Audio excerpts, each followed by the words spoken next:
create the best triathlon training plan and routine for you, there are probably three main points that I'd consider for myself. They are identifying what you're working towards, which we kind of looked at in the last video, having a good work-life balance, and then curating your weekly training plan with regards to those work-life balances as well.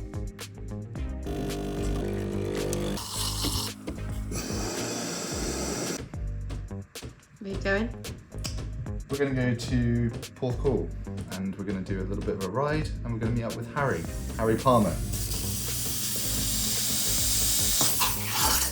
I'm actually making Emily a coffee right now. I had mine earlier, so she's getting the proper barista experience. So first things first, what are you training for? And obviously, I've shifted recently into what I'm training for. So my training plan does actually change to account for that. So obviously I've changed from these sprint Olympic distance races into 70.3. But it's important for you guys to also consider what you're training for and where you are in your training journey in order to get there. The different distances will require different training methods and different training. So obviously the longer you go distance wise, probably more volume that you need to include in your training, and if not volume, probably extended training sessions in order to condition you for those events. So if you have other goals regarding to that as well, it's really important to identify those goals and then specify the training with regards to those goals.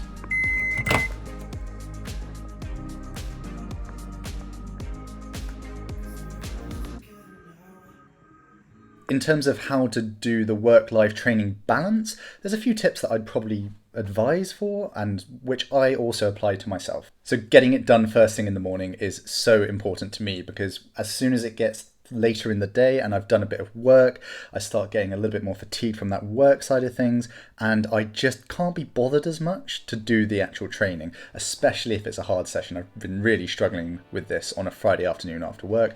Trying to do a hard run session is just not in my remit, and I generally have to kind of tone it back or knock it on the head at the moment. So that's probably going to have to shift, and I'm going to have to adapt my training to account for that for the time being. Getting it done first in the morning does allow me to execute my sessions far better, and I can also fuel properly and I'm not underfueled later in the day, which does happen by mistake sometimes. But yeah, I'm usually pretty consistent in the mornings and get it done as best as possible.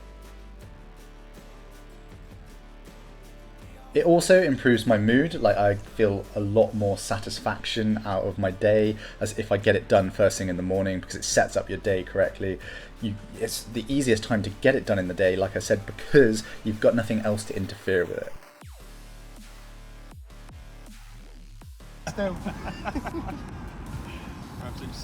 Another thing that I really value is organising social sessions, so whether that be social runs, social rides, etc, etc.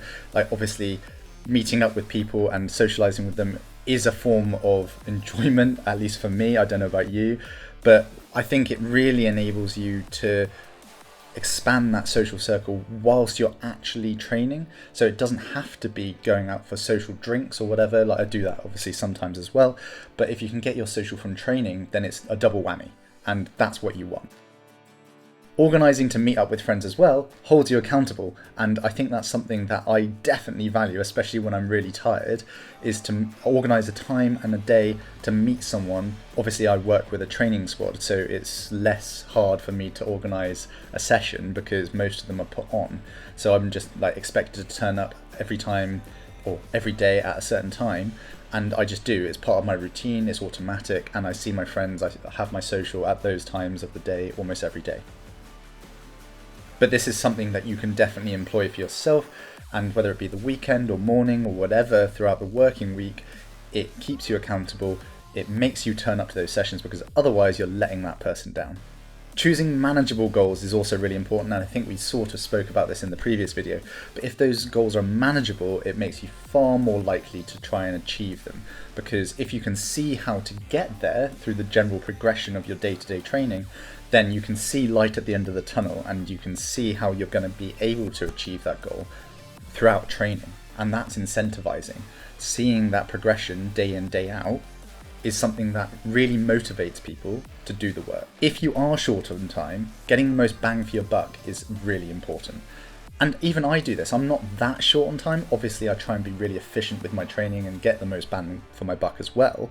But if you're short on time because of your work and life commitments, then being specific about your training and making sure that you're doing exactly what you need to be doing to achieve your goal, specifically for your physiology and your mental state, then it's really important that you identify what that is. Being specific enhances that training benefit and really allows you to make the most of exactly what you're doing. I do obviously really rate my coach for this, and I do really advise getting a coach for yourself in this scenario, because who better to know what you need than a coach? You can't do it yourself. I don't believe that you can do it for yourself. You can to a certain extent, but you don't have the larger picture and be able to be objective about things rather than trust yourself, because I can't trust myself. I don't expect other people to either. With that in mind, do check out Entire. We do offer coaching, links in the description below. And I think, it's probably the most valuable thing that you can do is to get a coach. There are other coaches out there, of course, but it would be rude not to promote ourselves because we do really rate what we do. Next, now that you've identified that goal and you know how you're going to organise yourself to be able to achieve it, you've got to create your weekly training plan. There are loads of different ways to do this, but we advise looking at your current life commitments, work or otherwise, and then organising and integrating your weekly schedule of training in and around that. So make it work for you. And again, a coach is really useful to be able to do this, but it's obviously got to be weighted dependent on what your goals are, what you need to work on, whether it be swim, bike or run, or put more time into swimming, more time into cycling, more time into running, and then work in your schedule around that. Be sure to balance out the loading correctly. By this, I mean don't do your 3 runs of the week back to back, because that's silly. Make sure that you spread them over the week if you can, as best as possible. Obviously, there's not going to be the best fit for everyone, but if you can, try and distribute the load as evenly as possible. Don't do really hard sessions back to back either if you can help it.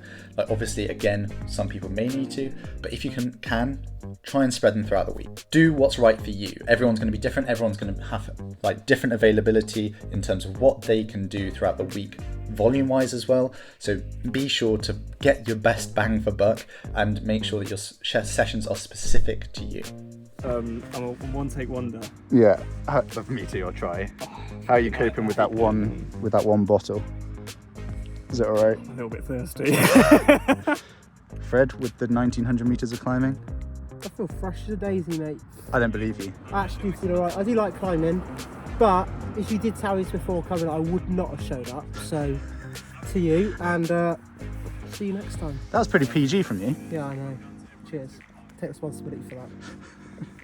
At this stage of the year, I'm trying to be as specific as possible. I'm getting testing in the next couple of weeks, which I will keep you guys updated on. But at the moment, I'm still building up to my full volume. I've done this the quickest I've ever done it in the past. So I've actually ramped up from maybe 20, 22 hours, from my first week of training back from my off season, and up to 27 hours, which is where I'm sitting for the next week or two, just to establish my baseline, make sure that nothing's going to be niggling, and be able to carry on training to my full capacity in the coming weeks and months going forward without injury.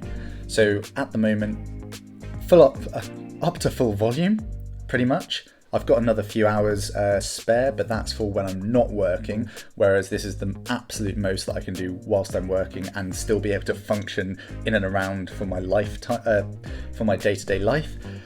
But at the same time, got the full volume there, integrating harder sessions now. So instead of 3 hard sessions a week, I'm now going to maybe 4 or 5. So yeah, all of that stuff is working really well for me, and I feel good. I feel like I'm going well at the moment. I'm not going to speak too soon. I could come down ill, could get injured, but fingers crossed for the time being, everything seems to be going well. Quite good. I've been sweating for 5-6 hours in the saddle, so I'm not going to be too cold right now. So that would make it colder.